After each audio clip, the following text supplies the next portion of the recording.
Hi kids, it's Grandpa here. Lisa's going to be here on the video as well. Recording a video for you for Christmas. Lisa and I are going to tell you about the best Christmas presents we ever received.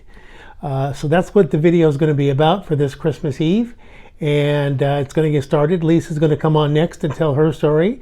And then I will come on and tell mine. So my best Christmas present came from my older brother, Kevin. And he is about 11 years older than me.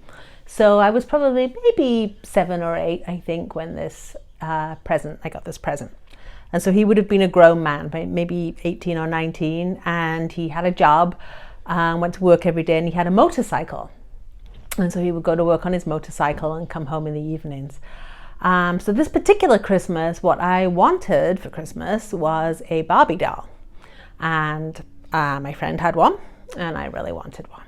So Christmas morning came, and my brother told me to close my eyes and hold my hands out, and he was going to give me a present. So I held my hands out like this, because a Barbie doll in a box is probably about this long. So I held my hands out, and he said wider, and I went like this, and he said wider, and I went like this, and he said wider. And so I was trying to imagine him with my eyes closed, just how wide I could get my hands and still fit a Barbie doll. So I got to about here.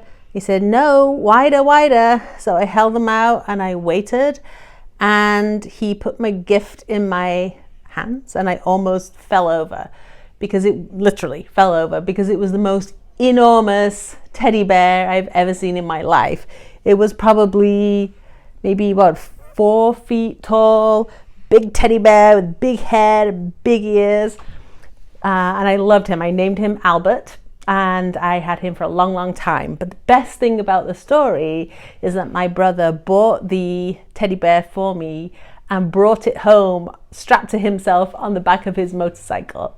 So he drove home from work, maybe, 15, 20 miles or something like that, with this giant teddy bear strapped to the back of his motorcycle. And I can only imagine the looks that he got from doing that. And so when I think about Christmas, I think of that, and always sort of smile to myself thinking about that story. All right, kids, that was a great story from Lisa. Now I'm going to tell you my story, my best Christmas present I ever got. This would have been back Christmas about I would have been about 11 years old, going on 12. So let's say it's 1966, a long time ago. It was Christmas morning, and my uncle Tootie and his family were going to come over and visit. Now he had his wife, Lily, who just passed away a year or two ago. And they had 3 girls. They had Becky, Marquita, and Terry. So they were all going to come over, and they did come over to the house, and they were all dressed up. They're the kind of family who went to church every Sunday, and of course they went on the major holidays like Christmas, and so he had a tie on, and the girls were all dressed up. So they came and visited us. It was late Christmas morning. There's a picture of this someplace. I'll try to include the picture on there if I can do it. But there's a picture of that morning, of them anyway, taken in our living room that morning. And presents were passed out. Now understand, I was 11, going on 12 years old here, going to be 12. I guess I was just 11 because my birthday's in October. So just 11 years old. And presents were being passed out. And my sister got a present, and my mom and dad got their presents. But there wasn't a present that was given to me.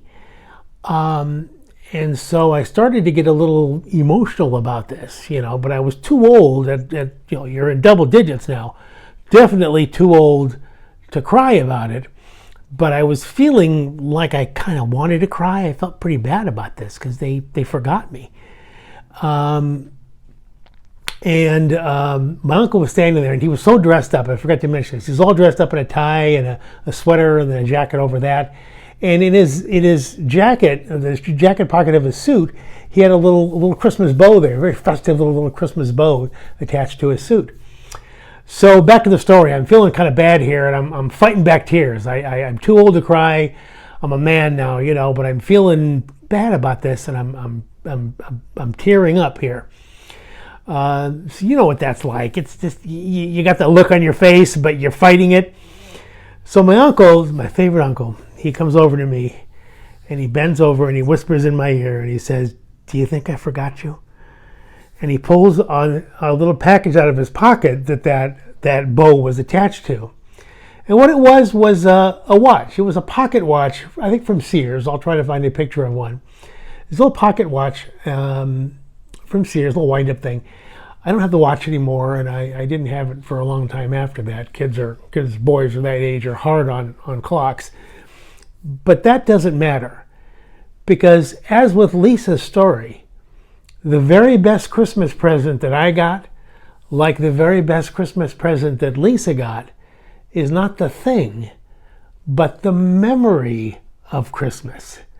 I think about Christmas, when I think about Christmas every year, I think about my uncle, and I think about the little bow in his pocket, and I think about him leaning over and saying, "Did you think I forgot you?" And of course he had not. So that is the best thing that I ever got for Christmas, is that memory. And I wanted to tell you the story about it. Anyway, it's Christmas Day tomorrow, and we love you and we miss you, and I'm sure we'll talk to you. So have a Merry Christmas from the both of us, and I'll talk to you later. Bye. Oh, here's Lisa. Merry Christmas! Lisa says Merry Christmas too. Bye-bye.